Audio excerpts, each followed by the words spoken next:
And there's a spike coming in Omicron cases in India. India's daily cases jump 55%, over 58% new COVID cases were reported in 24 hours in India amidst the looming threat of the highly transmissible Omicron variant. 534 people were reported, deaths, were reported in 24 hours across the country. India's positivity rate surged over 4% mark. The daily positivity rate now stands at 4.18%. Here are the top 5 states that accounted for the massive spike in daily cases. Maharashtra, 18,466 in 24 hours. West Bengal, 9,073. Delhi, number 3 at 5,481 COVID cases. Kerala, 4th with 3,640 cases. Tamil Nadu in the 5th spot, 2,731 cases. All of this in 24 hours itself. The surge means curbs are back in most parts of the country. Delhi and Karnataka will begin weekend curfews from this week. Mumbai may see a lockdown if daily cases surge over 20,000. Amit Bharadwaj is now joining us. Amit, there are curbs that are back in Delhi. Across the country, we're expecting curbs to be back. If you could walk our viewers through the do's and don'ts at the moment in the national capital.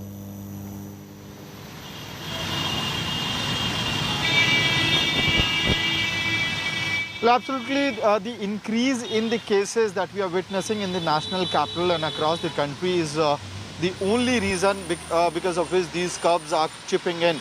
You know, if you look at the national numbers, there's a huge spike in the COVID-19 cases in the past week itself. And as far as Delhi is concerned, what we witnessed that around 28th of December, the number of cases in Delhi was less than 500.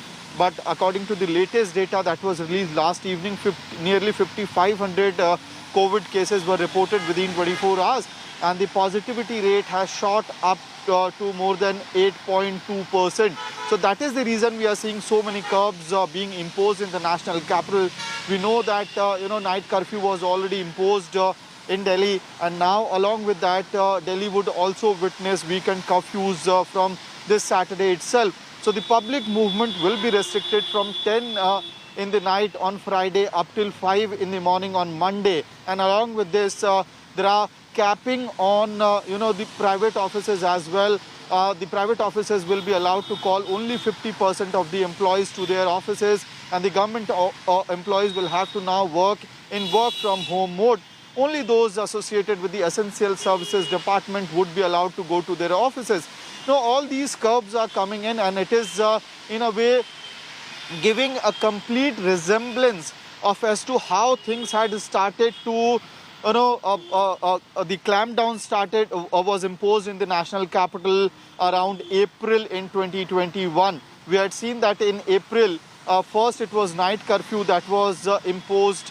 And after that, the weekend curfew was imposed around 15th of April in 2021, which eventually led to a complete lockdown. So that, it's sort of a repeat of the 2021 grim picture of COVID that Delhi had witnessed.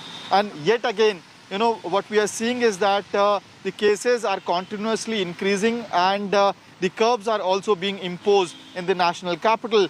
And it is the Omicron variant which is driving this possible third wave in the national capital. Over to you. All right, Amit, thanks for that comprehensive report right there from the national capital. Let's now take a look at the top 5 states that have recorded maximum COVID cases. Akshita, bringing you all of those. Over to you. The 5 worst affected states. Maharashtra continues to unfortunately lead on that front with 18,466 cases. The bulk of those cases is from the city of Mumbai. After that, you have West Bengal, which has seen a mammoth surge in cases in the last few days, which has led to 9,073, just shy of the 10,000 mark there in the state of West Bengal, which is why a number of curbs have also been put in place. Delhi is the 3rd worst affected with 5,481 cases. That's what's prompted the authorities to also impose a weekend curfew starting this Friday. Then you have Kerala with 3,640 COVID cases, Tamil Nadu with 2,731. You look at the overall tally, it's about 58,000 COVID cases being reported, 58,097 to be exact.